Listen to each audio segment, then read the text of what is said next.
How's it going? Good. How you doing? I'm good, man. All right. Welcome to episode 3. Episode that's going by fast. It is, yeah. People started to ask, I think one person might have actually asked me if when the next pod was coming out, and I was like, Tuesday. Yeah. So, Tuesday nights or afternoons. Bi-weekly. Bi-weekly. Yeah. So 2 weeks from today. Yes. Well, 2 weeks from yesterday, if you're watching this podcast live. Yeah. So. Wait. No. Yeah, 2 weeks from today, if you're watching it live. Correct. Yeah. Whatever. Yep. It's every 2 weeks. From every the day 2 of the weeks. drop. Yep. Every However 2 you weeks. look at it. I don't know how it looks at it. Tuesday afternoon, early evening. Oh, this one's in my way. All right, there we go. There we go. I think I'm okay. We'll get it figured out. Yeah. Yeah. Tuesday nights, Tuesday evenings. Yeah. Is when it'll come out. 5 o'clock, I believe, is what I'm scheduling them for. Yep. So. And look for soon for the merch store. We got. Yes. I don't know. We made these for us, and then people were like, "I want one." My whole family wants stuff. Yeah. So in the next, I would think on the next episode we'll have the merch store. I would think so. We'll have a couple shirts, the hats, the hoodies, a hoodie crew necks, and a crew neck. Yeah. So it'll be shipped to order. Get your fall attire in order. Yeah. So perfect. Start off. So last episode we talked a little bit about a competition that we were heading into. I suppose we can give an update on that. Yeah. A little fun. Grappling Industries came back to New Berlin for the first time, or the Milwaukee area for the first time since COVID. So that was kind of cool. Yeah, it was a fun event. I thought it was fairly well put together. No big issues as far as like the running of the event that I noticed. I thought it was pretty well ran. Yeah. Little bits of drama with other teams throughout the day, but nothing crazy. Whatever. Nobody pushing refs or having issues that way. I did see a ref eject a guy. I did too, but I don't know if he ever left. But okay, so I was watching. I don't know if he did either. I seen the coach step in and talk to the ref a little bit, and I think they might have smoothed it over. But the guy was being kind of a tchotchbag. He walked across the mats multiple times with his shoes on. Kept getting told, "Stop walking on the mats with your shoes on," and just fucking manners. Like what the fuck? Yeah, I mean it's just respectful. Like I don't know. I've seeing somebody walk across mats with shoes on is the kind of thing you see like a kid's parents do that doesn't train. Yeah, and somebody that trains should know better, but unless your last name is Industries and first name Grappling, don't wear your fucking shoes on the mat. Yeah, right. It's what it is. Like those guys are. Yeah, it's a whole different thing. I don't know. I was late. Speaking of coming onto the mats properly, I was late to when they because the times are always adjusting. And so people start hollering, Jay, you got to go. Is that going to be a problem? No, it's fine. Why don't you just, because you've done it twice. I'm going to touch it. So why don't we? Yeah, fix it. There we go. All right. You good now? I got it. There we are. Stop assaulting your microphone. Yep. Jay, come on. So I fucking still had to throw like half my gi on. I'm running over. So I run over and I'm barefoot. Mm-hmm. I remember I was there for this. And I guess I shouldn't have said that because I gave away kind of like the punchline of the stories to some of this kind. But like what happened was I ran over, was tying my gi on, and the ref goes, "You better not come on these fucking mats looking like that." And I thought he meant because my belt wasn't tied. And I'm like, I'm not. I'm untying my belt. And then they were like, somebody finally goes, "I think he means your shoes." And I forgot about the shoe rule. Like, they want you to wear shoes up to the even though we're walking around on AstroTurf all day. Like, what the fuck does it matter? Yeah. So then I run back to get my shoes. Well, in the meantime, somebody had grabbed my shoes, and we crisscrossed, so my shoes weren't there. And then finally, Colin kicks his sandals over to me. He's like, "Hey, man, take mine." And I walked over, and then the ref was like, "Oh, man, I'm sorry about that. I haven't eaten lunch today." I was like, "No problem, dude." Yeah, that guy did seem a little high strung. Even the guy that walked across the mats with his shoes. He's a good ref, though. Yeah, he was. It seemed like he was calling things fair. He was a little high strung because he was the one that ejected the guy. Probably because he's the only one there that knows how to do anything. I mean, can we talk about the quality of refereeing to some extent? Maybe like him and Rico, and that was it. Yeah, I would agree. Yeah, him and Rico are probably the standards that are our local ones. I'm just kidding. No, I mean, but it is true. Like there's that one. We've bitch seen some. that is just she's awful. horrible. Yeah. I had her for my first round of matches too, and I'm like, fuck. Yeah, I had her for one. Or I think I got fucked on takedown points too. Yeah, it is what it is. I mean, they gave a guy passing points against me in one match when he was not passed, but I don't agree with it. I had him in a lasso, and he was circling around, and they said it was a pass, and I still had his arm in the lasso and was actively sweeping. So, like, I don't know that I call that a pass, but it is what it is. So, yeah. But overall, I mean, like, reffing things, like, it is. That's kind of a close one. I mean, that's not like a. Yeah, no, it's a weird scenario, and if they're at the wrong angle and they don't see the arm trapped in there and like, whatever happening, it like just what it is. I don't know that I agree with it. Like, to me, they should be maybe a little better educated on some of the positionings, but to me, definitely not a pass. But also, tough. It's a weird position, I guess. You know, as our professor Nick Lee says, don't leave it in the ref's hands. Right. So, yeah, I mean, overall, a lot of lessons learned for me in the competition. I did not do well at all. I lost all my matches, which is the first time I've ever had that happen. You know, I tried to stay as competitive as I am, but I'm pushing 40, and I went down to the 20-year-old division just to get some matches and not taking anything away from those guys, but I just can't keep up. Maybe you should have gone the other way. Gone higher in age. Gone to the older guys. If they would let me, I would. No, it's Can you not? No, you can only go down. You can go down in weight, or sorry, you can go up in weight, down in age. Yeah. So it's what it is. I had some competitive matches, some I didn't do as well in. I played way too much of my guard when in these heavyweight brackets. It's hard to get big guys off of you, and I just didn't perform the way I would have liked to. Yeah, I mean, you know my opinion on this. We've talked about it ad nauseum. You know, I don't find.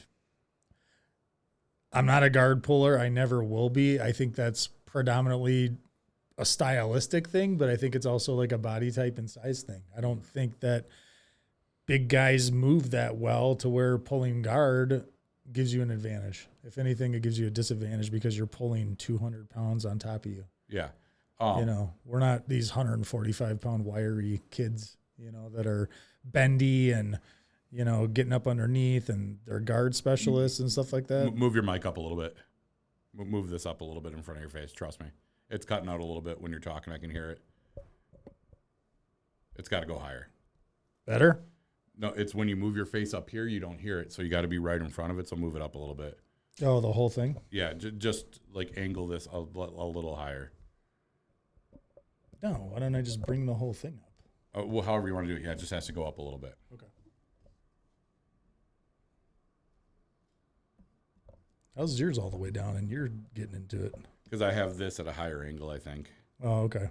Yeah, it's just the positioning of it. And I have my mic on top rather than on bottom. Yeah. Oh, yeah. Yeah, I just have it positioned slightly different. But yeah, when your head comes up above it here, you don't hear it good. So that's where we're going right there. All right. So, better? There we go. Some technical difficulties there, everybody, but we got it. Dork. Well, hey, you want people to hear you. True. So, yeah, I mean, I made some tactical mistakes in this competition. I think a big part of it for me, and again, this isn't excuses, it's just what I felt. I went into the comp with a takedown strategy and a wrestling strategy of what I was going to do standing.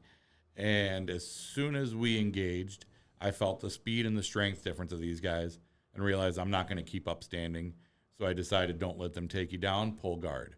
And that was maybe not the right decision. From what I've been told, I was doing okay standing, and it didn't feel like I was. So I made that snap decision in each of my matches. And then by the end of the day, I think I just got lazy, and I was just pulling guard instinctively. I mean, just like in jiu-jitsu, though, you know, speed and strength are adjacent. They're assets for sure. I don't know that would make me change my game plan if I felt like somebody was strong and big, because intuitively in my mind, because you know, we take pictures and videos, and like I'm going to my first match and I'm like, that guy's jacked.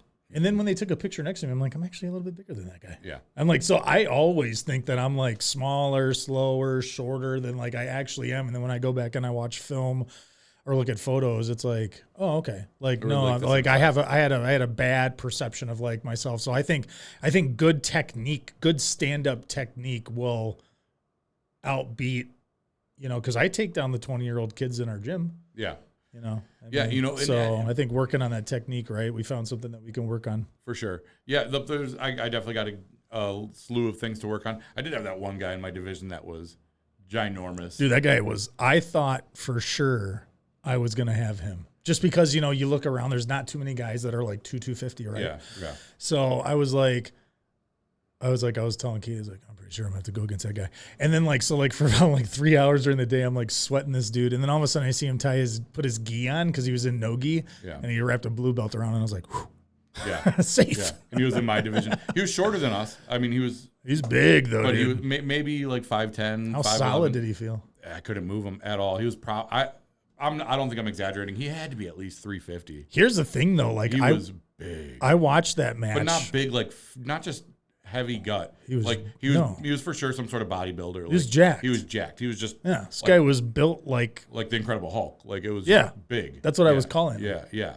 And I couldn't move him. It was like running into a brick wall. Here was the thing though, and I know like maybe you didn't see. Did you go back and watch that video of that match? I did not know. He was tired. Yeah, I know. So, okay, I didn't know that. Another opportunity, right? Like you get a bigger gas tank. I mean, because he was gassed. Yeah, I talked to a friend about my matches after, another friend, and that's one of the things he said. He's sick and tired of hearing of this. Yeah, this I know. Fucking guy. Fuck you, BC. Just kidding. And that's actually not who told me this. Okay. This is our coach. I take it back. Yeah, our coach Nick is the one who told me this. That he's like, hey, those guys were getting tired too. You're hard to take down. He's like, if you would have just stood longer, they might have pulled on you. Oh, I thought, okay, I blended that into the same conversation that you told me that Ben had shared with you. They said Ben's like, who the fuck is this guy? Yeah. I think I've met him once. Yeah. And I'm like, fuck you on a podcast. Yeah, both those guys had like really insightful advice. But it is what it is. Like I didn't do as well as I wanted to. Dude, like, and I don't like I get it because I've had comps where I didn't perform well, and there were parts of this competition where I didn't perform well, and we can talk about that a little bit, but like it's all information, right? As also Professor Nick says, you know, like it's all information and it helps us grow as grapplers and as people. Yeah. So failure is a stepping stone to success. Wah, wah. Alan Tatone up in Karma Jiu-Jitsu, Canada. Yep. Figure it out. But he has fail more tattooed on his wrist. Yeah. And I'm disappointed. He teaches a yoga class and he's always talking about yoga's about failure. Yeah. These positions, you're not going to be able to do them right away. Like it's going to take years of skill to build. In the way I train, I tend to hyper focus on certain techniques and positions. And the positions that I've been focusing on mostly have been bottom positions. And one of my big takeaways was being sneaky isn't good. Like just waiting for them to make a mistake and sneaking in a sneaky submission. In competition, people are not taking the risks like they do at the gym. Well, so not, one of my reflections on the comp, on just dovetailing off of your sneaky thing, is that I was like, if I give any room, if I don't manage space, if I don't secure position, if I don't time transitions effectively, I'm going to pay for it. And I did. And I think that's really what you're experiencing, is that at these levels, as you continue to climb, everybody's good. Yeah, and this is my first comp as a colored belt. Like everything else I'd done is I competed a fair amount at white belt. I don't like the way you said colored. Colored. Dude, my dad can call him colored. I can call him colored. I guess. Yeah. First time competing as a colored belt, as a blue belt. First time competing at that level.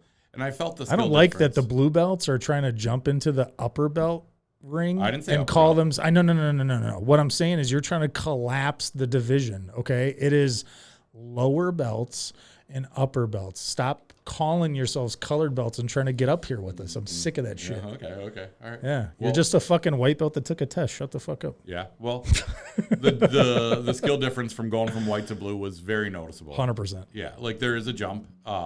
And from what I've talked to, not just you, but a lot of people about, that blue belt is one of the trickier competitive belts because you get people that have been blue for.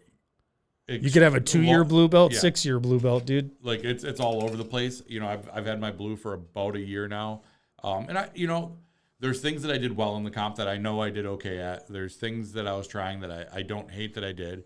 But in a competition setting, I just have to add a little more dynamics, I think is probably the best word, into that game plan and strategy for when I am on bottom. But I think just getting on top would have been the best spot for me to have been, because I probably would have won some matches. So I got to work on that wrestling. I think it is for us. I think get on top, stay on top. I mean, there are, seated and guard playing professionals. I mean, Adam Wardzinski's obviously one that comes to mind, who will just embarrass you from the bottom. But, so not that you couldn't get there and be a threat, but, that would require more, right? Like there would have to be more agility, more flexibility, more movement, Yeah, there's a lot of ways that I can improve on that game. Unfortunately for us, go ahead. No, I mean, that's it. Like, there's a lot of ways I can improve on that bottom game. Yeah. But I mean, I think, unfortunately for us, there's not other big people very much in the gym that are comparable experience levels. So I can get away with some stuff sometimes. And I have to learn to recognize, that was a size thing right there. Yeah. When I'm able to, sweep somebody a certain way, because I know that I'm not going to be – that's why you remember a couple weeks ago when we were training and I did something with Brittany, and then I was like, Mike, come here. I'm going to try this on you. See if it's real. Yeah, and it was not, was it? Or was it? I can't remember. There was something there. Yeah. But it wasn't, yeah. And that's what I found with it a lot of times is if I get something on a smaller person, I might realize there's something to this, but it's not perfect. I can sharpen it up, and then I'll start running it through the sizes and the belt levels and seeing what I can find there. That lasso sweep that I do, that kind of unique one through the leg, that one was one of those where I did it to a few small people and started running it up the chain and doing it to bigger people. And I did sweep the one guy, one of the bigger guys. I did get him with that, but I just wasn't popping up fast enough into. That's the thing is the foul. Yeah. Every little amount of that's why, drilling or rolling, you have to really go into, and that's another takeaway of mine was that I was gassing out 3 minutes in. So I really need to roll like I'm going to compete leading up to competition. I need to get those higher intensity rolls. I need to get my heart rate into that zone 4 and 5 when I barely leave 3, on a training day. My intensity needs to be more so that my cardio can be there. So, yeah. The other big takeaway I have is injuries. I've been fighting off this weird arm injury that I've had for quite a while now, and in hindsight, I don't want to say I regret doing the comp, but it probably wasn't smart of me, because what was maybe just hurt, I think might now be an actual injury. It is going to prevent me from doing some things for a little while. So I got to get that figured out. So going into comp with compromised have you rolled bodies, since? No. And just trying to move. I can't put weight on it. I can't really lift with it. I can't really do much with it. So we'll figure it out. Took Sunday off, Father's Day, but fuck, man. Went to class Monday, and I was like, I was going to take it easy. I even got there late on accident, not on purpose, maybe. Yeah. Thinking I'm going to miss stand-up warm-ups. Nope. Mm-hmm. We started at 6:45, not 6:30. Yeah. So I made it in time, and I got wrecked, and I was like, not the way I wanted Monday after comp to go, dude. Yeah, I trained Monday, but I was teaching, and it was a smaller class, and we just really focused on some technique stuff and some guard passing that I taught. And that noon class, we tend to not getting – people are kind of in and out in an hour for their work schedule, and they don't want to get sweaty, and we don't do as much rolling. It's gay. A little, yeah. You're going to jiu-jitsu. Shut the fuck up. I would like people to stay around and roll a little bit more at that class, but – maybe the last 15 minutes. Yeah. Well, just get 2-3 rounds in. Yeah. We'll see. Not going to get too sweaty. You're going to a fucking martial arts school on your lunch hour. You don't want to get sweaty and go back to work. Shut the fuck up. Right. Yeah. Well, attendance is attendance. If that's kind of what it's dictating, I'll You stick want to the it, inmates to run the asylum? You're the teacher, dude. Yeah. We'll see. We usually. If that's the only class that somebody can make, though, you're fucking them by not offering rolling. And making it longer than an hour isn't fair either, because the culture should be an hour for a 6 a.m. and noon class. Yeah. Because you don't want other students leaving feeling like they missed out. So something to consider if the class grows and that's the only window that somebody can make is you should make it, I mean, if the last 15 minutes are rolling, if nobody wants to roll, it can just be an open Q&A. Yeah, it's something I'll probably have to start adjusting. This Monday, with how sore and wrecked I am, You don't have to roll. Wasn't the day that I wanted to do that. You don't have to roll. Well, yeah, it was a small class. I would have had to have. So. Well, but again, you could have just done a Q&A. Yeah, could have. Hey, I'm not rolling today, so Q&A or get the fuck out of here. Yeah. I thought about that, but I don't like doing the Q&A. We had a teacher at one time do a few Q&As. That's not what I mean. I don't mean phone in the fucking whole class. I'm talking about like you could just. You're not taking feedback well. No. I get what you're saying. I'm just saying Monday wasn't the day that I was going to make any big changes. Yeah. And I think there should be rolling, some sort of rolling, whether it be situational rolling, even if it's just 1 minute rounds. There should be active application of the technique being applied because otherwise you're never going to experience the chaos. Right. Nope, I tend to agree. Because you're going to drill it, you're going to think you can do it, then you're not going to respect it because you're not going to find out that it doesn't work 90% of the time. Mm-hmm. Yeah, I think in the future we're probably going to do more drilling or positional sparring or rolling I'm going to figure it out of how to fit it into that class a little bit better.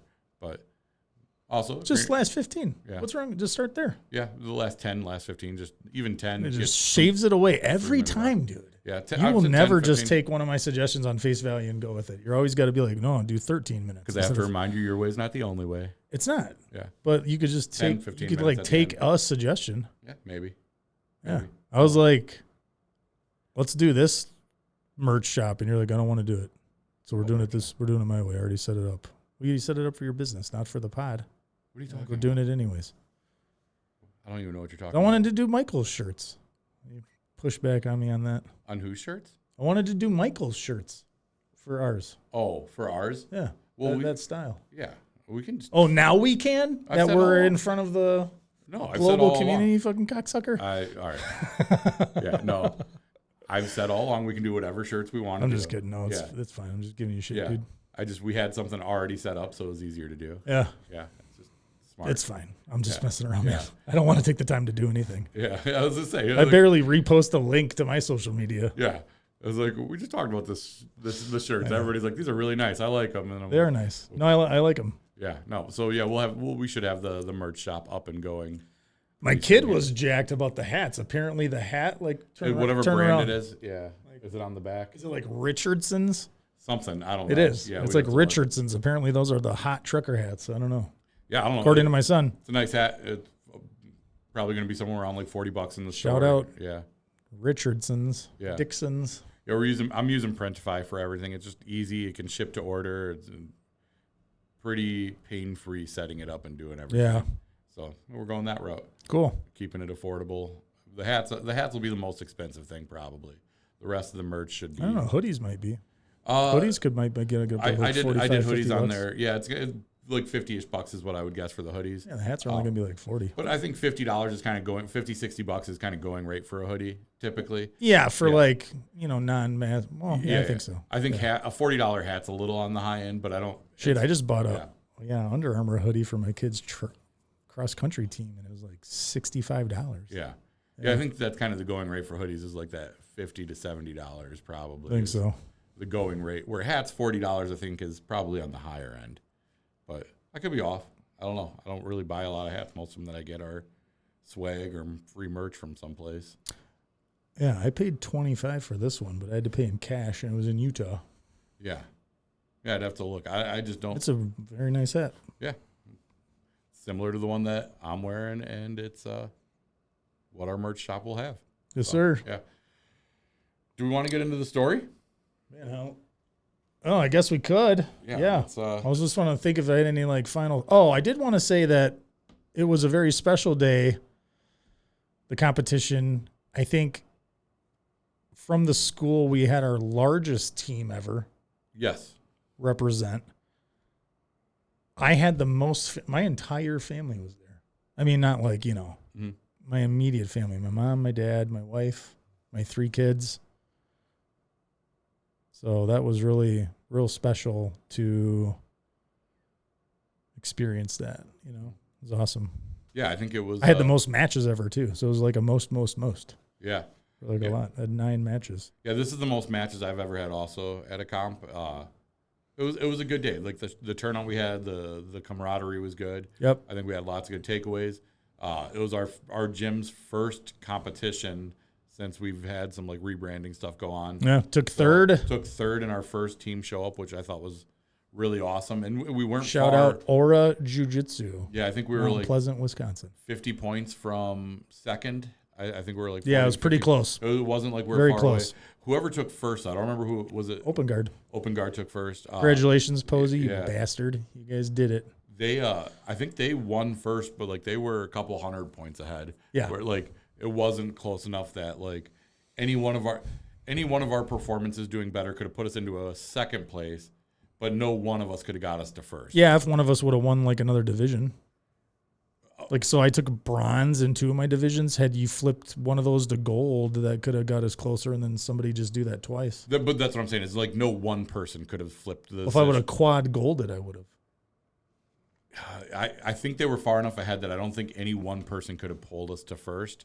We could have pulled to second. One person could have pulled us to second. Yeah, I don't know what the points were. I think it was like 250 or like 300 points. Like it was enough. Possible, because they're all wins by submission and every division. I mean, it's possible, but probably very low percent. Yeah, it would have been really hard for one had as a team, had a few people done different things, we probably could have done. We took 20 medals home. That's a lot. Like we did well. Pretty well. Yeah. So like overall as a team, I'm really happy. A lot of with how iron. We did great. Taking that third was very huge. fun. So yeah, we close to a second. A little bit from the first, but we'll show up again and try to run it back. We'll see how it goes. I mean, I don't expect that we're probably. I mean, I know we were gassing a lot of people up. He probably gassed you up a little bit. That's why you did it. Probably shouldn't have. Yeah, probably shouldn't have. We goaded you into it. Yeah. You're so easily fucking manipulated. No, it's fun. It really wasn't that got me to do it. I can make Mike my puppet. Yeah. I knew I was going to do it ahead of time.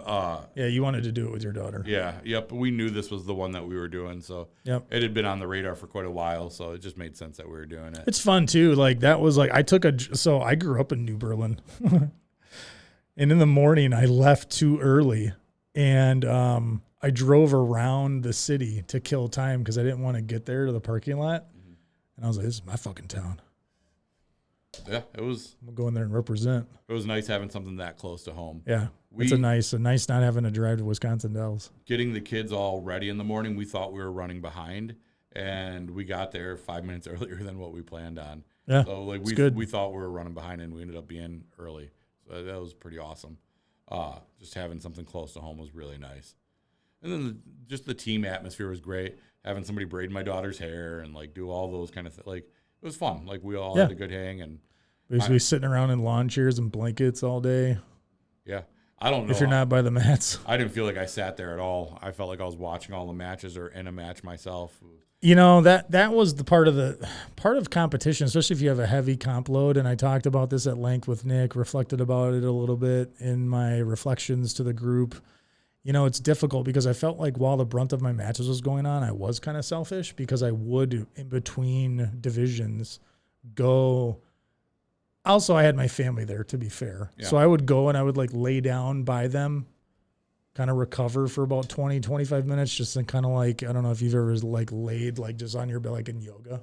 Yeah. You're just kind of like, just lay, everything is just relaxed. I'd do that for about 20, 25 minutes, just kind of meditate. And then, you know, then I would like hydrate, eat some food. So I would spend like the time in between. So I didn't get to see a lot of matches.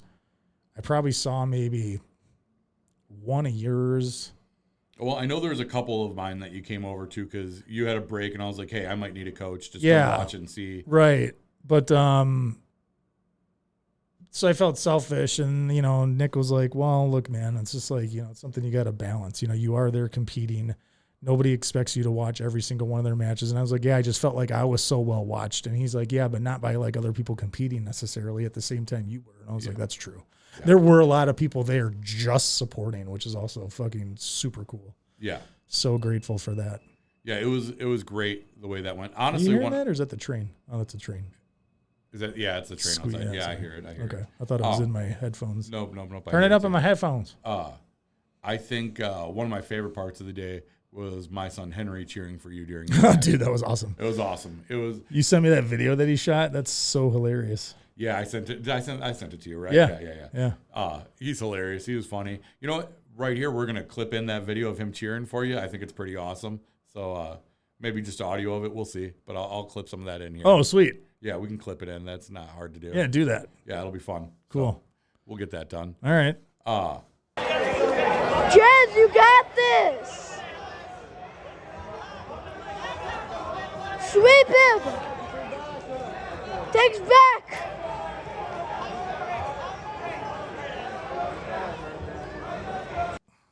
But yeah, I mean, there are a lot of takeaways for the day, but comps go how comps. It was a great go. weekend. What'd you do for Father's Day? We went and seen He-Man. Stop trying to you're so anxious to get into the story. We got like 30 minutes. We got time. Yeah. No, I figured that was a good spot. But yeah, Father's Day we went and seen He-Man. What I did? I woke up early. At about noon. Yeah, right. Woke up probably like 7 a.m. To get to Compton soon. Yeah. No. Do you not know that song? I know the song. Okay. Yeah. It was funnier just letting you hang out there. Okay, that's fine. I appreciate that. Dude, such an asshole, dude. Like you're closetly like the biggest dick I know. Honestly, like you find joy in revving other people up. Yeah, it's fun. I love what you did to a friend of ours recently, though, dude. That's fucking hilarious. Which one? What? Well, I don't want to name drop. We're not supposed to really do what that. What did I do? Oh, we're like, so you're typically the anti-hero of the group. I am? Yeah. You know, like the shit talker, gas. Oh, yeah. I'm not the hero you wanted, but I'll be the one that you need. You know what anti-hero is, right? Just it's like a bad guy that everybody likes. Yeah. Yeah, right, that's what I mean by that. I'm not talking about like a fucking comic book hero. Yeah, I thought heroes are usually like Punisher would be an anti-hero. He's a hero, but he's kind of a piece of shit too. That's exactly what I'm saying. Oh no, you said a villain that people like. Well, it can be that too. Yeah, just an anti-hero. Yeah, right. Okay. Yeah. So, and you played 3D chess and went reversal on him in front of his new girlfriend and was super nice. And he was anticipating you to be a super dick. And I forgot I did this. So she confronts him and is like, why are you so mean to Mike? And he's like, no, that's not how he is all the time. He's fucking goading you. Yeah, it was pretty funny. I was like, oh, perfect angel. He's like, Mike, this is the first time we're all meeting her. You need to be on your best behavior. I was like, I'll be on my best behavior. He's like, I don't like the way you're saying this. And I'm like, well, I'll be perfect for you, dude. Don't worry. So we get there, and he's just high stress. So he's coming after me for it's like John Favreau in The Dilemma when he's talking to Have you seen that movie? Yeah. With Vince Vaughn, and he's like, do you want me to take care of her? And he's like, no, I don't want you to do anything. He's like, oh, I get it. Yeah, he did not know how to react to that, so he started trying to bully me a little bit or be a little aggressive towards me, and I was like, I don't know what you're talking about, man. Like, where's this coming from? And just playing it up, and it was funny. Yep. It was funny. I enjoyed that one. I thought you were going to bring up a different scenario of me. Somebody recently annoyed me a little bit in a class, and I've been 3D chess playing on them a little bit as well, where I've done a few things recently to just slowly remind them what their positioning is. Like talking about him on the podcast because he's going to know. I know he'll know. I'll know he'll know. I mean, there's a couple things I've done. I don't dislike the guy either. I actually really like him. It's just. That's a lie. No, it's not a lie. It's not what you said on the phone. Yeah, right. You're like, fuck that guy. Yeah, well, I might have said fuck that guy, but that doesn't mean I dislike him. He's a piece of shit, and I hope he dies, I think is what you said. I wish cancer on him probably. Damn, dude. No, I didn't do I was just like peripherally talking about a fake death. Yeah, you just like gave him a diagnosis. Yeah, I did get hit by a bus, dude. No. Dude. No, what if he doesn't show up to class tonight? You're going to be like, what the fuck? It's probably be a good class. No, I actually do like him. He's a younger guy, but he got a little out of pocket recently. And dude, will you stop it with like, you just like give every information, just say his name at this point. Like, shut the fuck up, dude. But no one's going to like write into anything because they're going to be like, Mike talks too goddamn much. It's fun. We're talking about what happened. It's fun, but you don't have to keep talking about giving clues to who it is. Just embellishing on just the leave it alone. Putting it on. So, guy, that's good enough. Yeah. The fucking. The fun part of I thought It's an anonymous podcast, but we're gonna say everything about you except your name, including clues that specifically identify. Hey, the fucker's a white belt. There you go. There's another one. You said that one. I didn't say anything. Yeah, but I mean, everybody already knows that goes there who it is. Yeah, it's You've made it pretty clear that he annoys you during class, and he's probably maybe he's 3D chessing you. That's actually, dude. That's a better. It would require him to be smart to do that. Oh my god, dude. He's just not smart enough to get there. So, what? Nothing. I think that's what's going on. Is he's got you fucking up against the ropes? No way. No. I know I got him. I don't know. Yeah, I can tell because some of the messages he's sending are. I could tell that he feels bad about what's going on. Maybe. I can for or sure. Or he's fucking with you and he doesn't come anyways. No, I can tell he feels bad about what happened. Maybe. I'm 100%. Didn't seem like it on Saturday. He was talking shit to you on Saturday. Yeah, too. but that ramped it up worse. Like that was a bad move on his part because it got worse after that. Yeah. So we're all word for the wise. Shut the fuck up. Yeah. Yes. So we all went for lunch and he's like, "Hey, can I sit at your table, Mike?" I was like, "No." I was like, "No, go sit at the other one with people that actually like you." So I made him go sit at a different table. Now everybody definitely knows who we're talking about. Yeah. And then, it's the story. I mean, you can't tell it without that part of the detail. Yeah, you can. I don't know how I would tell that without saying what I said to him. But so I tell him, go sit at a different table with people that actually like you. And then everybody that was going to sit at the table with him, I was like, hey, come sit over here by me. So I was making him sit by himself for a little bit. It was pretty funny. It was really funny. It was worth doing. He takes it in good stride too. Yeah. Which is what I can appreciate. I can appreciate a young kid who can talk shit but then also take some shit. Yeah. He also said something recently, and I'm just leaving it unread, which I think is hilarious because it's on a group thread. Yeah. So I'm leaving it unread and not responding just to let it simmer a little longer because I know it's bothering him. It's pretty funny. Yeah, it is pretty funny. So yeah, there's a few things I'm doing that are a little 3D on it. Oh, one more comment just on the last pod, then we will jump into the story here. After our episode last week, I signed up for a Naga tournament. It was the same day as the fish boil. Yeah. Yeah. But after our podcast last week, when you like shit all over him for 5 minutes. Fuck Naga.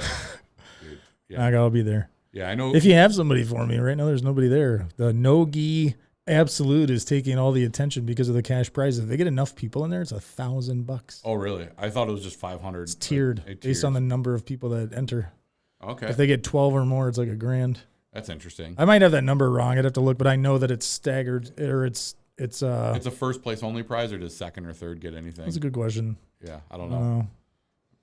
Maybe there is payouts for that. I have no idea. I mean, it's right on the page though. Like if is. you just go right to Naga, like in the event page, it's right there. Yeah, I know we were talking about that last week. So when you look at the no-gi absolute, it is stacked. Yeah, because last week you were like, and then Nick was like, do it. And I'm like, yeah. Well, I remember last week you were like, there's no money involved. And I was like, oh, no, I think this division does. It's the only division that does is the no-gi absolute, I think. Yeah, but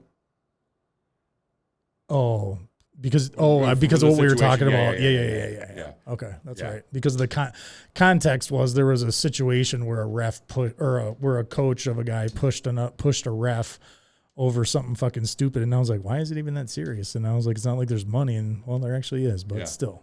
But $500. 500. Yeah, that one was 500 because there wasn't a big showing. This one you said it's already at 1,000 or it's at 5. This one. I don't know how many people are in the division. I don't know. I said if they get up to 12, there is a lot. Okay. There's more than 5, more than 7. Okay. It might be 12. So if they get to 12 people, it turns out. I don't know if it's 1,000. No, we'd have to look. Yeah. But, okay. So the tiers up and goes. Just fucking pull it up. I don't. It doesn't matter. I don't want to dig through trying to find the Naga comp and okay. What's that. But I didn't know it was tiered. But there's money. Yeah, based on the number of entrants, the cash prize award goes up. Okay, that's interesting. That's good to know. I'm not doing that one.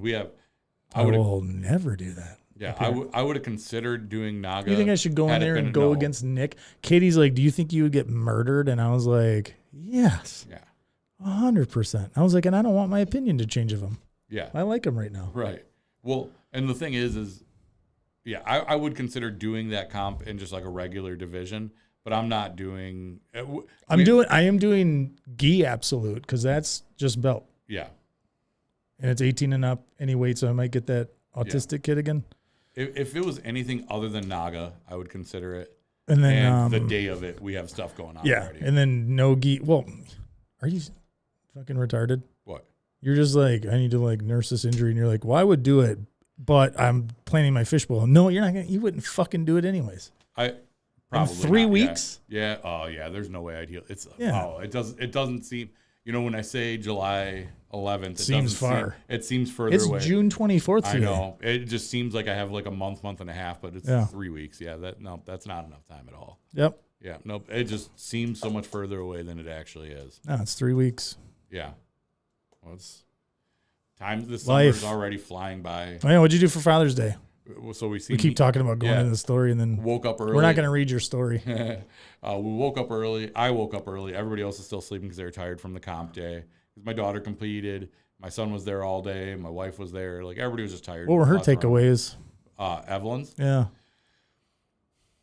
She's Or did you really talk to her about it? No, we talked to her. Her attitude is a little different than like yours or ours were. Oh, sure. She's competing so much with like wrestling and everything else that to her it's just another day to show up. That there's not necessarily You mean like I don't think the same as an 11-year-old girl? Yeah, well, if maybe a better way, not just that. Like, imagine if you were competing every week, one competition you would not have as many takeaways from. And I think that's a little bit more her mindset is like she's did so many wrestling comps and so many different things. She hasn't wrestled in a long time. It's been a few months. I think it's been 4 months since her last meet. But still, like, in her head, it's just like regular to compete. So she doesn't necessarily reflect a ton on a competition. Gotcha. I don't know if that makes sense. Like, I think that's more where her head is it's just regular to go out there and give it all. So that's what she's doing. And in the kids class, they were doing comp rounds, a couple of comp rounds every class. So I think she was just out there putting it out there every week as it was anyways. So yeah. I don't think it meant a ton doing it. I also think like kids just don't have the depth to reflect as much as adults, maybe. That's for sure from a part maturity of it too. standpoint. Yeah, I mean, that's for sure part of it. Like, you know. I wish I could just show up and not be so in my head. Yeah. Yep. She does good with like, she had one match where she got a couple tears after, but she went against a kid that was truthfully just more aggressive, tougher, bigger, better, older. Like these kids' age brackets, you know, to somebody that doesn't have kids, a 12 to a 13-year-old doesn't sound like, you know, it's 1 year, but it's a big difference. It's a big difference to jump up from 12 to 13 years old. Yep. Just in skill level, maturity, muscle mass, size, like those things change. Like you can grow a ton in a year. They might weigh the same, but so my daughter's also at like the bottom end of her weight bracket. So it's 115 to 125. She's right around like 117. Yeah. Which is kind of on the lower end for it. This other girl, I would guess, probably cut weight to get to the 125. It looked like, which, you know, everybody's got their own opinions about cutting weight, but for me specifically, having a young daughter, I am not going to advocate for her to cut weight. I don't think it's a good thing to teach a young girl. Like you're always like all women should be skinnier. Yeah, yeah, that's exactly what I say. No, but in all seriousness, like I don't think it's good for young women to be cutting weight like that. It can turn into some long-term issues. So I don't love the idea of doing that. I mean, maybe unless it's your sport. I mean, yeah, you know, why is it different for a woman than it is for a man? I don't agree with a young boy cutting weight either, to be honest. Okay. Like at that age, maybe high school level, it's a little. I mean, different. a couple pounds is different than like 20. Yeah. Right. You know, at that doing some gnarly shit like they do in the NCAA or the UFC. Yeah. You know? At this like middle school age, I don't agree with it across the board. I cut a few pounds. Getting into high school, I think it's a little different. Because I walked around like my senior. No, I guess senior is different than like, you know, was she a 6th grader, 7th grader? She's going into 7th. Going into 7th. Yeah. So yes. Yeah. Fuck. Yeah, but like 7th. Like she's 6th grade, 7th grader. She's going into 7th. Yeah. Could have just said yes. Yeah, she's going into 7th. Yeah. Yeah. So, senior year, I was walking around 175, and I would cut to 171 every week. I don't think 4 pounds is a big deal. You know, you can lose 4 pounds taking a shit. Yeah, you know, and her weight was fluctuating a little bit. Where there was days where she was getting under that 115, and then days where she would be a little. She's over. 115. So she was going anywhere from like 114 up to like 118 was the highest I've sure. seen her get. So she was kind of fluctuating. I think most of the readings we'd get were like 117. Your weight fluctuates. Yeah.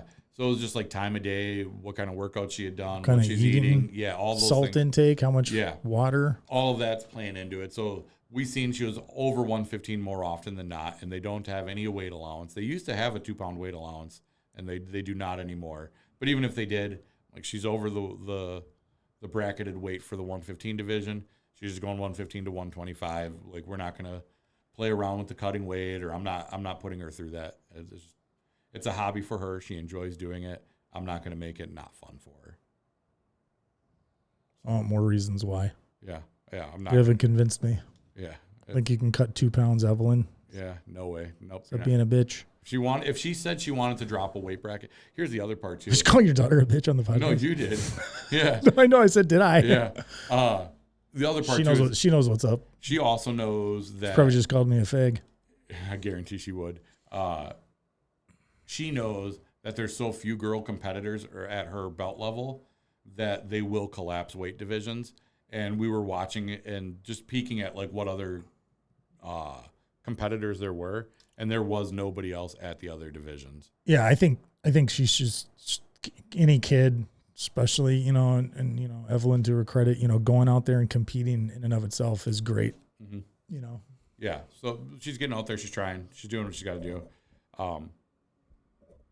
Just with the, I think now we definitely need to jump into the story. We're right at that time spot where I think it's a good time. You didn't even tell me. Well, we can go over a little bit. Yeah, you didn't tell me what you did for Father's Day. Might as well talk about Father's Day. I did. We seen He-Man and then right. Woke up early and took my dad out for breakfast. Sick. And then I played Minecraft with the kids all day. Like we hung out and played video games, and yeah, it was fun. Yeah, we got as per usual in my house. I was the first person up and took care of the dogs, then started getting everything ready for breakfast. We made a big breakfast, sat down with 2 of the kids. All my kids have work schedules that are like all over the place. Lucas was already gone for work and, because he goes to the gym early, then goes to work. And then, so we had my oldest son and my daughter, had breakfast with them, and then we didn't really do much. And then we went to my parents' house for dinner, and Lucas joined us for dinner. So that was cool. So I got to do something with all my kids all day. And then Connor and I had been talking about, Connor's my oldest son, talking about going and seeing this movie. And we went to go see The Furious, which is a sick kung fu movie. Yeah, you'd mentioned it. You said it was good. And it was a Father's Day movie, because the premise of the movie is this guy's daughter gets kidnapped, and that's why he goes on this like ramp. It's like John Wick kung fu. Like Taken, but kung fu. Yeah, somebody else said that. Is that kind of the just the premise you gave of the movie? That's what it sounded Taken's probably better, but the thing is John Wick, he kills like a ton of people, and this guy beats the shit out of a ton of people, like a lot of people. Yeah, maybe 100 or 2. For Father's Day, one of the things I had asked for was sick ass movie. It was just around the topic of movies. My wife hates watching horror movies or like scary movies. And I asked to watch a scary movie and showed her the one I wanted to see, and she nixed it. She's like, there's no way. That looks way too gnarly. We're not going to watch it. You were going to take the kids? No. Just at night, I was like, I could go for a scary movie tonight. Sounds like a fun thing to do. And she wasn't. I don't like the. I get it. I don't like the horror genre either. Yeah, she does not enjoy it. Yeah, I love good scary movies. I don't love it. I like monster movies. I like all of it. Yeah, I like a good psychological thriller. Well, that's what this one is. Kind of, it's like that with like some demon stuff going on. It's called Late Night with the Devil, and I haven't seen it yet, so I can't say too much about it. But it looks like it's like a Johnny Carson era late night show. It's their Halloween episode, and they bring on a priest with a possessed girl to prove that it's not real, and it ends up being real. But it's all filmed like it's a Halloween special of like Johnny Carson. So it looks like so. Funny. Cool premise. Like it's supposed to be like funny, but also like creepy as hell. And I don't know. I'm probably gonna give it a try on my own one day while she's busy and see how it turns out. Nice. So yeah. All right. Now we'll get into Let's get into it. Yeah. The whole point of the pod made everybody wait 49 minutes. Yeah. So this week's story is kind of a fun one. My first ever jiu-jitsu class was taught by a female black belt at a women's only class. And the lesson was spider guard. Most of the other women were upper belts, so they already knew what they were doing. Meanwhile, I showed up with exactly zero jiu-jitsu knowledge, zero understanding of body mechanics, and apparently zero control over my own limbs.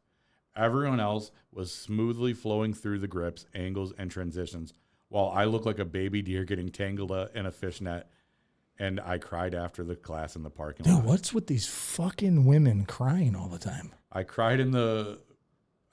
Last week we had a crier. I'm surprised we've had 2 women write in, actually. I thought we would have garnered a more male. I cried after in the audience. parking lot, which is sad. And then she posted a picture of Shane Gillis doing a roast and commenting saying that is sad. So that's pretty funny. The knowing that it was sad, that's a tough one. Like, First of all, shout out to female black belts.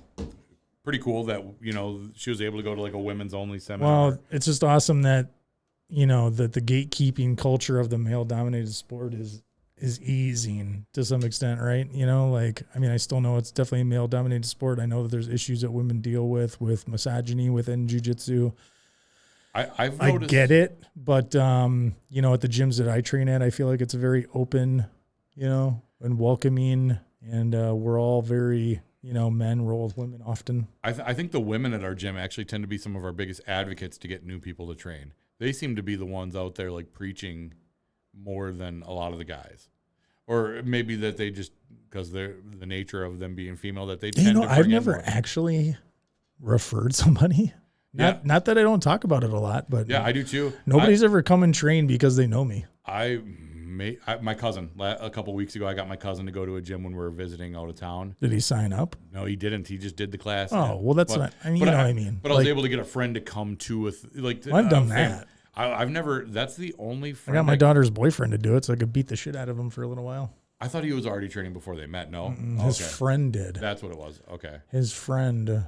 Yeah, we won't get into that. Yeah. But yeah, his good friend did train. Right. He Okay. passed away. Yeah. I forgot about that. Yeah. Yep. Yeah. At No, Nova. I'm remembering this. Yeah, I'm remembering it Yep. now. But I mean, I've talked to a ton of people about it and never actually like proselytize or like evangelize somebody to coming in for an open mat really, other than that one cousin.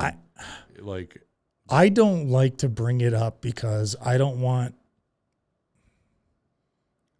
just the way that it comes across. Like, yeah, it's like let me talk about karate. I'm gonna start talking to you like I'm an evangelist for like Jesus Christ. It's like I don't want to like, I don't want people to like take it like, oh, he thinks he's a badass. Like that's not it. But people that know that I train, I will. I ask them like I fuck with Katie's brother all the time. I'm like, come train, man. Yeah. Because always like going to do something. I'm like, dude, it's 7 minutes from your house. Yeah. Come train. I think he's like, nah. Yeah. I'm like, you can go as hard or as little as you want. It's that. Yep.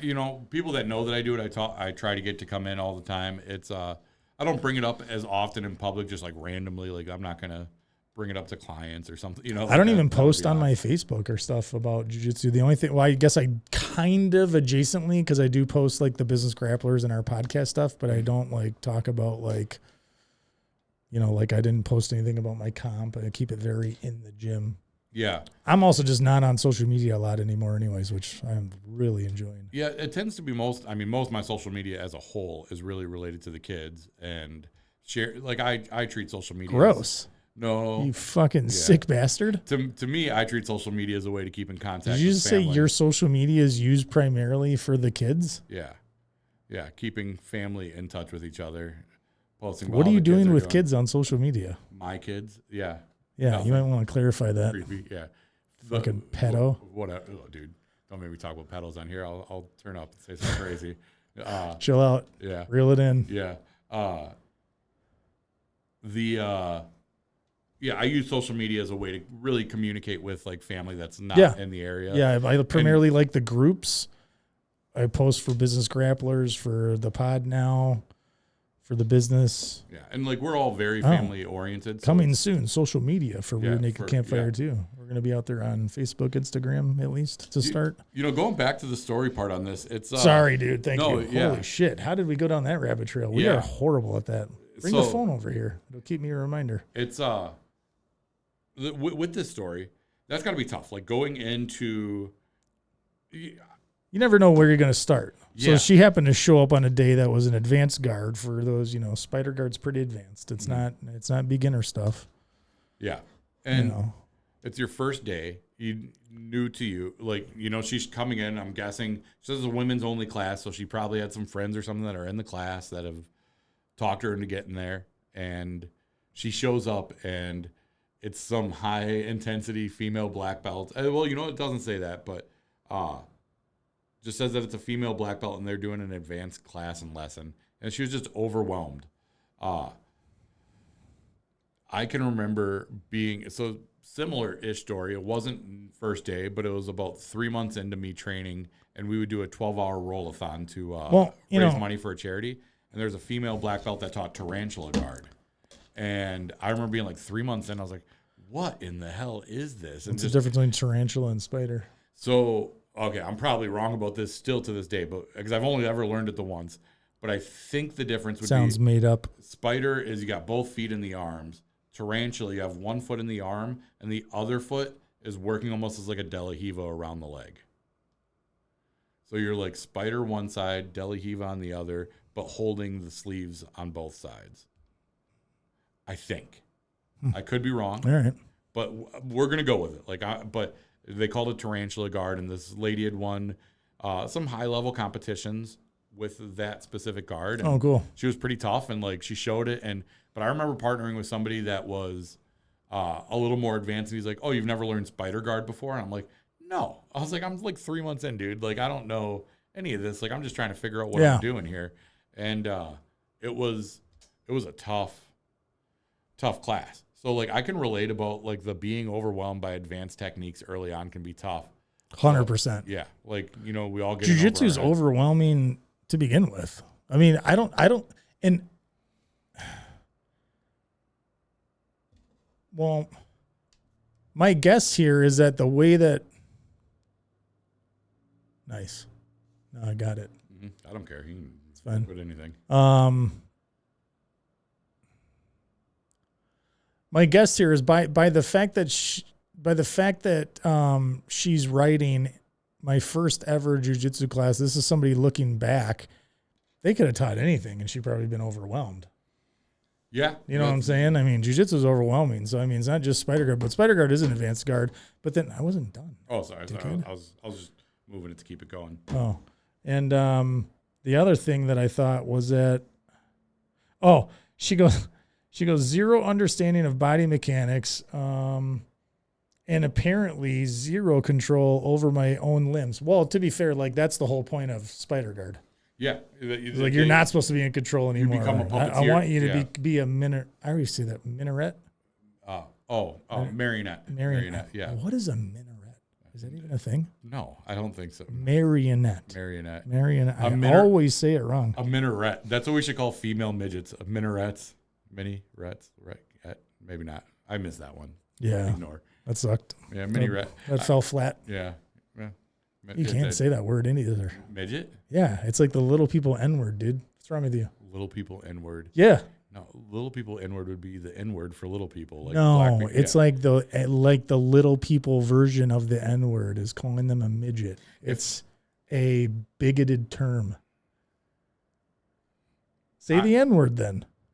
It's different, and I don't think Why is it different? It is. Why do black people get special consideration for? You say the word.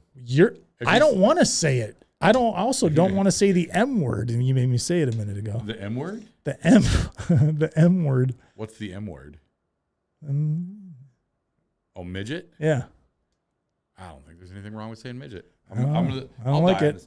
Okay. It's not very nice. They tried taking retard away from me. They're not going to take midget away from me. Well, who's they? They. Yeah, but okay. The Illuminati. I don't know. Dude, I don't even know if I want to go down this road right now. You want me to just go down this road? Go for it. I don't know that people with cognitive disabilities were trying to pull the R word back. I think it was other people advocating for them. Well, clearly they didn't advocate for themselves. You don't think some of them can think? Jeez, what is going on here, dude? This is what I'm talking about. And everybody likes this big dumb fuck. I'm lovable. Secretly an asshole. Yeah. Secretly hates everybody. Most. Yeah. I don't hate people. I just hate what they stand for. No, what I'm saying, so what I'm saying is that's why I think retard is okay, because you're not calling a retard. You're calling your friends who are being retarded retards. Thank you, Michael Scott. I see where you're going with this. Same thing with faggot. But if a retarded person did something retarded, I would tell them that was retarded. No, you wouldn't. I don't believe you. I have a cousin. He's passed away now, so Jeez. sorry. So you killed the guy? No, I didn't kill the guy. There's a long story to everything that went down there, but he was retarded, and I would call him a retard quite regularly to his face. Yeah, because he'd be like, "Hey, Michael, why don't you come over and we play video games, and then we'll go to the store and play Yu-Gi-Oh, and then we'll come back and play more video games, and then we'll go back to the store." That's retarded. And I'm like, "That's retarded. Why would we bounce around doing all these things? Let's get done with what we're doing." And he'd want to do all, and that's retarded. We're not doing that. And he'd be like, "Well, okay." And then we'd do whatever I told him to do. Oh, dude. Yeah. I can't believe you. What? But you won't say why is the N word different? In your mind. Why? I see inconsistencies because I'm consistent across the board here. Like, I'm not going to. Yeah, I think I take an approach to the N-word the same way that, like, you do, or most people, that you say it in private and in your home, but you won't say it now. But I know you say it. But why is it different? I mean, I sing it if it's in the song. It's fair. No, that's not. I'll do it. That's accepted across the board. I'm saying you just say it like hatefully in your own home. No, I do not. Yeah. Like, I'll say these things. Like, I don't say any of these words with hate. I say them as a premise to be funny. Dude. But you say it like mean, dude. Like, you mean it. Like, I do not. I've heard you. Okay. Yeah, dude. I've heard it. I love black people. You got to say that now that you found out you say the N-word hatefully. Dude, that's fucked up. Like, why do you do that? That's super, super wrong. Like, you shouldn't do that. I hope you guys are watching. Like, my God. Yeah. So, if he's ever said it to you, I apologize. But I'm sure he's never said it to you. If I don't slap bump before you roll, now you know why. Yeah, exactly. Let's knock it off, dude. Yeah. Dude, when they slap bump, I'm going to get canceled, bro. When they slap bump, do they finger snap after? That would be like black women. No, like a fancy handshake. They're not like dabbing up. Then they dab up instead of slap bump. Yeah, that's funny. Yeah. Messed up that you said that, though. I can't believe you used that word. Mm-hmm. Yeah. And you're telling me midget's not okay, but you said that one. I said it's all not okay, but you only exclude the N-word. Is there any other words I'd take off? You say sand N-word all the time. Rightfully so. No, I have other words for them that I use. Okay, all right. Okay. Holy shit. Back to the story at hand. Mm-hmm. All in jest.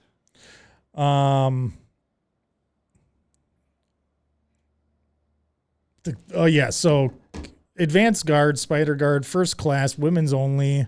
It's great that they have women's only classes. I think that's a good barrier for some women, is obviously coming in. Then obviously you have some fucking jackasses that act like creeps still. Like, knock it off. Swear to God, I'm going to go on a rampage. About the dude's fucking creeping on women at jiu-jitsu gyms. Yeah, it's creepy. I don't love it. So I think like a women's only class is a good like barrier to entry, obviously to have women come join the community. Advanced guard, first day, dude. I remember my first day of jiu-jitsu, man. That shit sucked, dude. Neon belly.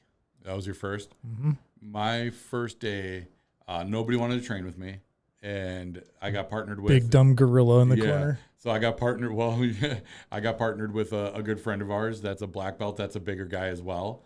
And the lesson of the day was Kimuras. So I was getting Kimura'd for an hour by some giant behemoth of a black belt. That it was pretty fun. Oh, yeah, yeah, got it. Yeah, okay. So it was cool. It was fun. But he was my partner for my first day, and he ended up taking me under his wing quite a bit early on and helped me in my advancement quite a bit. So that was really cool. So he knows who he is. Shout out to him. Yeah, I mean, reflecting on this one, first days are hard enough as it is. Like, getting in there, we talked about that in the last podcast. Like, just stepping on the mats is already a win. Like, they say the first belt to earn is the white belt, right? Like, I've heard that a billion times, that it's hard to just get out there and start on it. Yeah. After you've gotten onto the mats, like making that first jump and getting out there and doing that, after that, it's really consistency, right? Like just keep showing up and you'll get better, and the belts will come with time. But that first initial leap of getting onto the mats, I think, is the hardest part. And also, like, to be truthful, though, she says here, everyone else was smoothly flowing through the grips, angles, transitions, while I looked like a baby deer getting tangled in a fishnet. Okay. Hey, first dayer, not true. Nobody else knew what they were doing either, except for maybe the black belt. Yeah. It just seemed like that to you. It's all about perception, right? Mm-hmm. Yeah. Yeah. But can we get into the real part of the story, though? Or do you have any go for it. fucking commentary? I mean, I cried after in the parking lot, which is sad. That is sad. I'm so sick of hearing this shit. 2 fucking stories in a row, crying, cry, fucking cry babies. Yeah. Knock it off. Yeah, I don't know how much. Can't wait till we have a dude that writes in that cries. Yeah, I can't. You ever seen a guy cry at jiu-jitsu? A man? Yeah. Yeah? Yeah. For real? I can't say who. Fuck. Off mic? Uh-huh. For sure. Yeah. If I start talking about it, you're gonna say too much? I'll say way too much, and it'll hurt people around us. Oh. Okay. Yeah. So I'll leave it alone. But yes, I have. Oh. I think that might have just no. Wrong context. I mean, as a result of training. I mean, that kind of is, but not really. Not really. Yeah. It's adjacent. I know exactly what you're talking about. But as a result of training, feeling overwhelmed, getting beat, seen a man cry? Kids, not any adult men, no. Yeah. Well, like I've seen some of the boys. Boys aren't men. Yeah, right. No adults. Just because you turn 18, you're not a fucking man yet either. Yeah. No, Stop saying that stupid shit. Even when I say kids, like I don't think I've seen any of the boys cry that are past like 7, 8 years old. So women, if you want to have more of a force in jiu-jitsu, stop fucking crying. Yeah. Right. Be a man. Yeah, take a week off every month if that's what's going to happen. Like, dude, this guy goes hard sometimes. This guy called me a racist. Well, basically cast women out of the village like in the Old Testament. Take a week off. Anyways, no, so emotionally jiu-jitsu is tough. There was a moment at the comp where I almost felt like, I mean, in all seriousness, where I almost like cracked up. It was when I had lost to that guy twice in a row, because I lost to him in the absolute gi, and then I lost to him in the division gi first match. And then I came back and I beat him in the third one because it was going to be a best 2 out of 3. And third, yeah. Yeah, well, right. But I mean, that second one, in between the second and the third match in my gi division, I almost kind of had like an emotional dump. I could feel it kind of welling up, but I held it back. Yeah. I didn't go in my car in a parking lot and cry like a little weenie. Yeah, yeah. It was a tough day, but she's continued to train though. So it's like they got over it. Like me and my wife fuck with each other so hard at home sometimes. I'm like, one day, dude, I just hope I can make you cry. She's like, you will not be able to make me cry. Really? I was like, that's because you don't have feelings. You gotta have feelings to cry. Yeah. So that's an interesting. It's like a vampire. That's an interesting topic just kidding. too. Because like, I know at any point if I want to make one of the family members at our house cry, I know what buttons to push. Damn, dude. But that's just. My kids are so hard, and so are my wife, that I could not make any of them cry. Yeah. Actually, no, I did make my daughter cry. Yeah, Evelyn. I don't think I could. Ev's a little bit harder, but I know I still can. Like I would never like. But that's saying that I know how doesn't mean that I do. It's just all. Yeah, but how did you figure it out? If you haven't made them cry, how do you know how to? Well, I know the things that are hot topic. You stupid bastard! I caught you. I talked to him. I've never done it. We don't know the real Mike. Okay, we've seen it. He's a racist, clearly. Mm-hmm. Misogynist. Mm-hmm. He's domineering at home. Yep. Women are second-class citizens. Keep describing an alpha male. Oh man, I did make Ryan cry one time. She was really on one, and we had been going back and forth for like 3 days, and I think I called her, and I'm shamefully so. I'm so ashamed of this. I called her a motherfucker. She cried. That's not the word I would have expected to make a young daughter cry. I know the one that gets. No, we throw cunt around my house all the time, so nobody's really worried about that word. The thing that I know. Only women who care about cunt are like women that are like our mom's ages. Mm-hmm. Like if you called your mom a cunt, like when I do, she actually likes it. But. I know the thing that will get to Evelyn is if she thinks we're not proud of her, which is such an odd. Jesus, so you've made her cry? So you haven't been proud of her?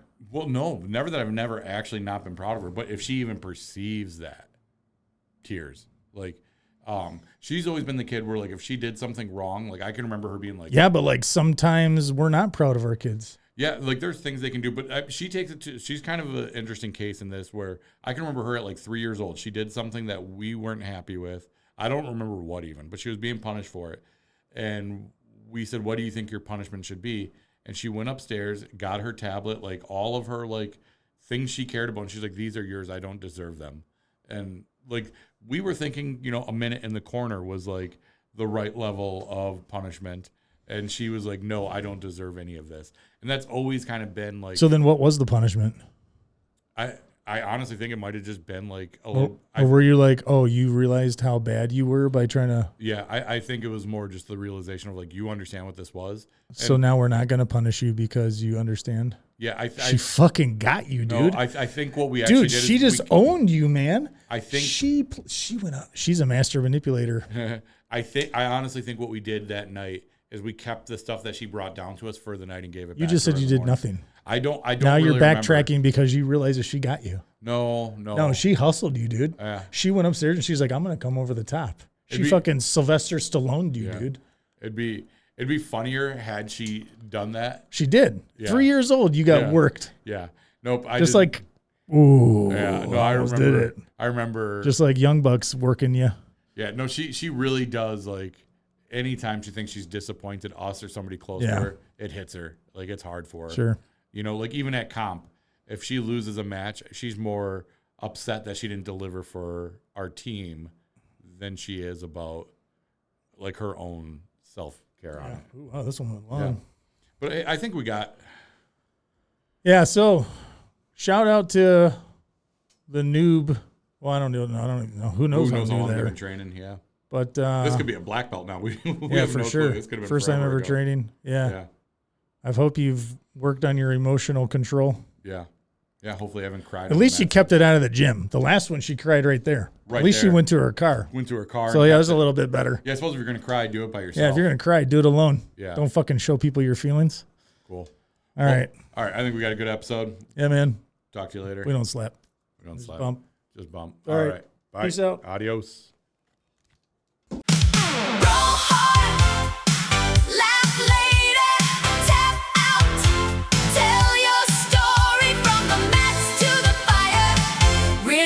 Campfire.